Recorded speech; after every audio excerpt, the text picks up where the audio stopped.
Sholat, tapi pikiran melayang. Begini jawaban Rasulullah yang menggetarkan hati. Pada suatu majelis Rasulullah, suasana terasa begitu tenang. Para sahabat duduk melingkar menyimak setiap perkataan beliau dengan penuh perhatian. Namun, di antara mereka, ada seorang sahabat yang tampak gelisah. Jemarinya saling menggenggam, matanya menunduk, dan napasnya terasa berat. Setelah beberapa saat ragu, ia akhirnya mengangkat wajah dan berkata dengan suara lirih, "Wahai Rasulullah, aku ingin bertanya, tetapi aku khawatir pertanyaanku ini akan membuatku semakin malu di hadapan Allah." Rasulullah pun tersenyum lembut, menatapnya penuh kasih sayang.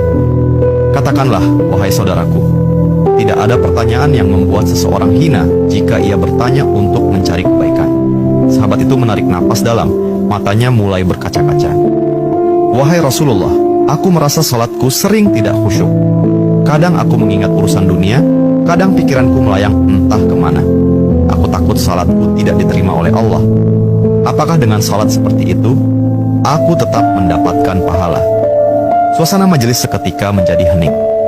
Para sahabat lainnya ikut menunduk, merasakan kegelisahan yang sama. Mereka tahu betapa beratnya pertanyaan itu. Namun, yang terjadi setelahnya benar-benar di luar dugaan. Rasulullah tidak langsung menjawab. Beliau menatap sahabat itu dengan penuh kelembutan. Lalu tiba-tiba air mata mulai membasahi pipi beliau. Para sahabat terkejut. Mereka jarang melihat Rasulullah menangis dalam situasi seperti ini. Dengan suara bergetar, beliau berkata, "Demi zat yang jiwaku berada di tangannya, sungguh setan tidak akan pernah berhenti berusaha mencuri bagian dari sholat seorang hamba hingga ia teralihkan. Tetapi ketahuilah, Allah tetap melihat usahamu." Rasulullah menarik napas dalam, lalu melanjutkan, "Wahai saudaraku, jika engkau meninggalkan salat hanya karena takut tidak khusyuk, maka setan akan menang.